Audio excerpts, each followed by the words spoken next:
नमस्कार मेरे प्रिय विद्यार्थियों, कैसे हैं आप लोग। आशा करता हूं आप लोग स्वस्थ होंगे और अच्छे भी होंगे। सबसे पहले हिंदी एजुकेशनल चैनल में मैं आपका स्वागत करता हूं। आज मैं आपके समक्ष आधुनिक काल के महान कवि तथा खड़ी बोली के जनक भारतेंदु हरिश्चंद्र द्वारा रचित कुछ मुकरियों का शब्दार्थ सहित सप्रसंग अर्थ या व्याख्या या भावार्थ को अत्यंत ही सरल भाषा में आपके समक्ष प्रस्तुत करना चाहता हूं। मुकरी शब्द का शाब्दिक अर्थ कुछ कहकर मुकर जाना होता है। यह अमीर खुसरो द्वारा निर्मित छंद की एक विधा है। यह 4 पंक्तियों का छंद है, जिसमें पहली 3 पंक्तियां संदर्भ को प्रस्तुत करती है और अंतिम पंक्ति में प्रस्तुत संदर्भ के 2 अर्थ निहित होते हैं। इनमें पहला अर्थ अनुमान के आधार पर आधारित होता है, जबकि दूसरा वास्तविक होता है। कहा जाता है कि इस विधा की रचना सबसे पहले अमीर खुसरो ने की थी और अमीर खुसरो ने ही इस लोक काव्य रूप को साहित्यिक बना दिया। इस विधा को कह मुकरी भी कहा जाता है। मुकरी के विषय में यह भी कहा जाता है कि मुकरी एक बहुविकल्पी शब्द है, जिसका अर्थ मनोरंजन तो होता ही है, इसके साथ ही साथ बौद्धिक कुशलता की परीक्षा के लिए भी होती है। भारतेंदु हरिश्चंद्र ने अपनी मुकरियों के माध्यम से मनोरंजन तो किया ही है, साथ ही साथ अपने समय में अंग्रेजों की नस्लीय सोच पर भी तीखा प्रहार किया है। तो आइए अब मैं समय न लेते हुए आपके समक्ष आधुनिक काल के महान कवि तथा खड़ी बोली के जनक भारतेंदु हरिश्चंद्र द्वारा रचित एक मुकरी का शब्दार्थ सहित सप्रसंग अर्थ या व्याख्या या भावार्थ को अत्यंत ही सरल भाषा में आपके समक्ष प्रस्तुत करने का प्रयास करता हूं। वीडियो शुरू करने से पहले मैं आपको यह बता दूं कि भारतेंदु हरिश्चंद्र की कई मुकरियां वेस्ट बंगाल के क्लास 11 के हिंदी सिलेबस में शामिल किया गया है, इसलिए आपके लिए यह वीडियो बहुत ही उपयोगी है। मैं आपसे अनुरोध करता हूं कि आप इस वीडियो को शुरू से लेकर अंत तक देखने का प्रयास करें, क्योंकि इस बार का प्रश्न मल्टीपल चॉइस क्वेश्चन पर आधारित होगा। इसलिए मेरे वीडियो को शुरू से लेकर अंत तक देखने का प्रयास कीजिएगा, ताकि आप सभी प्रश्नों का उत्तर आसानी से दे सकें। तो चलिए अब मैं समय न लेते हुए इस मुकरी का शब्दार्थ सहित सप्रसंग अर्थ या व्याख्या या भावार्थ को अत्यंत ही सरल भाषा में शुरू करने की कोशिश करता हूं। इसे आप ध्यान देकर सुनने की कोशिश कीजिएगा। आधुनिक काल के महान कवि तथा खड़ी बोली के जनक भारतेंदु हरिश्चंद्र द्वारा रचित एक मुकरी का शब्दार्थ सहित सप्रसंग अर्थ या व्याख्या या भावार्थ। आइए व्याख्या शुरू करने से पहले मैं एक बार इसे पढ़ने का प्रयास करता हूं, फिर अर्थ बताते हुए इसकी व्याख्या करूंगा। धन लेकर कछु काम न आओ, ऊंची नीची राह दिखाओ, समय पड़े पर सीधे गूंगी, क्यों सखी सज्जन नहीं सखी चुंगी।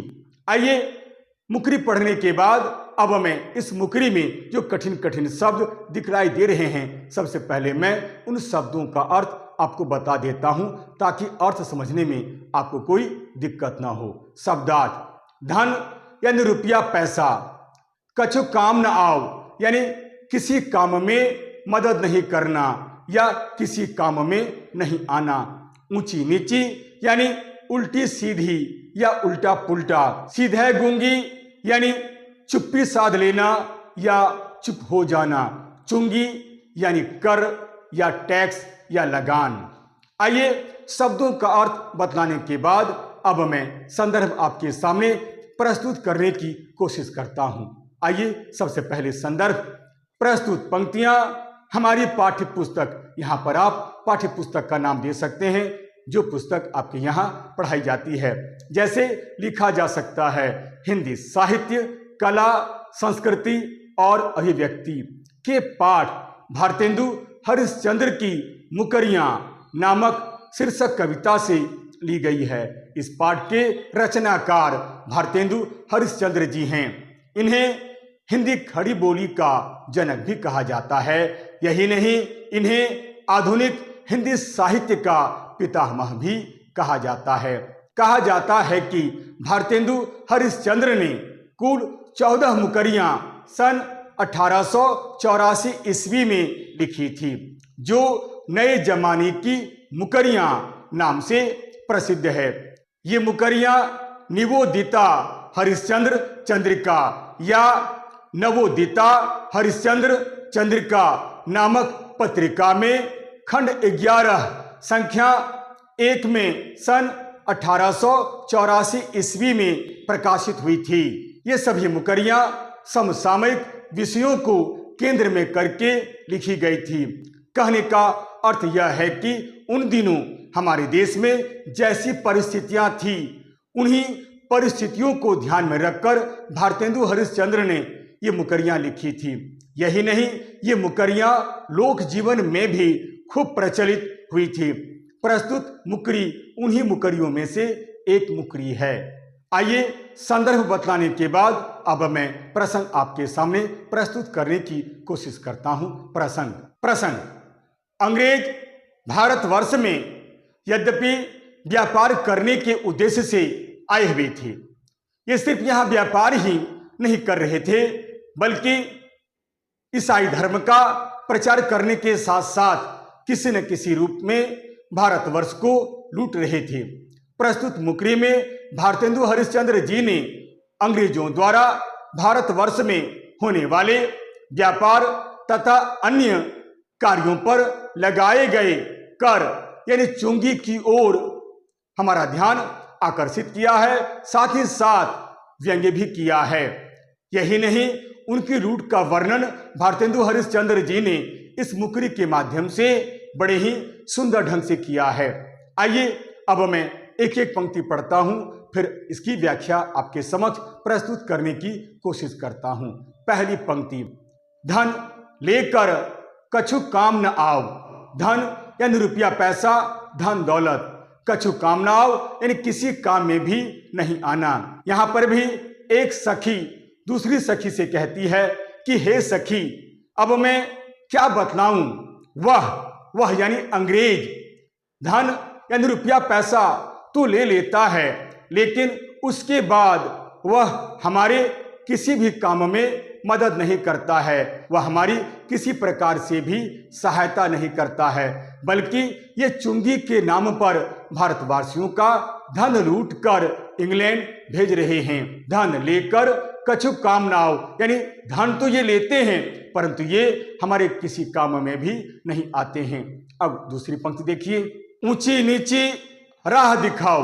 कहने का अर्थ यह है कि हे सखी, इतना ही नहीं, वह जाने आगे पीछे क्या क्या बताते रहता है, वह उल्टी सीधी कार्य हमसे करवाते रहता है। कहने का अर्थ यह है कि वह उल्टे सीधे हमसे काम करवाते रहता है। हमें तो कुछ समझ में ही नहीं आता है कि आखिर वह हमसे कौन सा काम करवा रहा है। मुझे तो यही लगता है कि वह चुंगी के बहाने हमारे देश को लूट रहा है और यहाँ का खजाना अपने देश यानी इंग्लैंड भेज रहा है।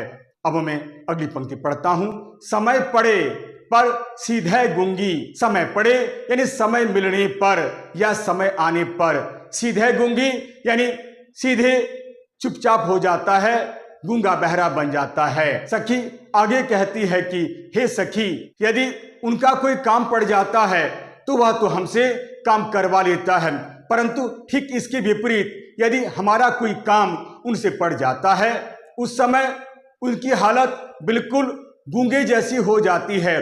कहने का अर्थ यह है कि वह बिल्कुल चुप्पी साध लेता है, वह हमारे किसी भी काम में मदद नहीं करता है, वह बिल्कुल चुपचाप हो जाता है। यहाँ तक कि वह हमारे लिए सहानुभूति के 2 शब्द भी नहीं बोलता है। वह तो एकदम स्वार्थी है, वह तो एकदम मतलबी है, वह केवल अपना स्वार्थ दिखता है। ए सखी, अब मैं तुमसे क्या कहूँ। अब मैं इस मुकरी की जो अंतिम पंक्ति है उसे पढ़ता हूँ, फिर उसकी व्याख्या करता हूँ। क्यों सखी सज्जन नहीं सखी चुंगी। यह सब सुनकर दूसरी सखी पहली सखी के कहने का आशय समझ जाती है तथा उत्सुकतावश वह उससे पूछती है कि हे सखी, अब तुम यह बतलाओ कि वह सज्जन कौन है। क्या वह सज्जन तुम्हारा साजन तो नहीं है, यानी क्या वह सज्जन तुम्हारा पति है।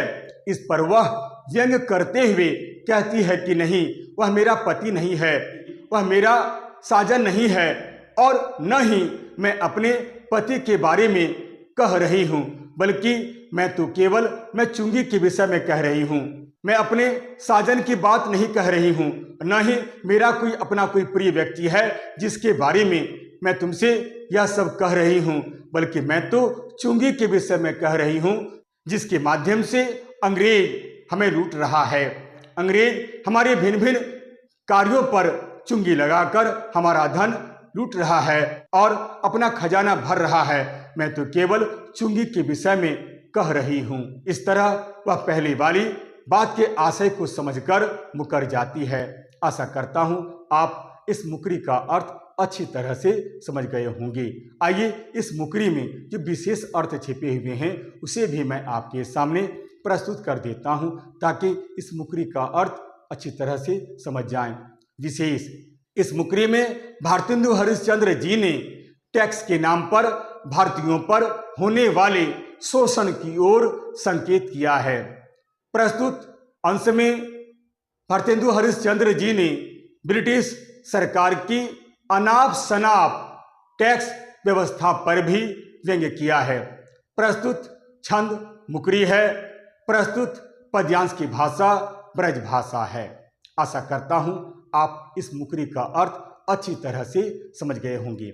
यदि आपको यह वीडियो अच्छा लगता है, उपयोगी लगता है, सारगर्भित लगता है, तो आप इसे लाइक करें, शेयर करें और तो और सब्सक्राइब करना बिल्कुल नहीं भूलें। तब तक के लिए नमस्कार, धन्यवाद।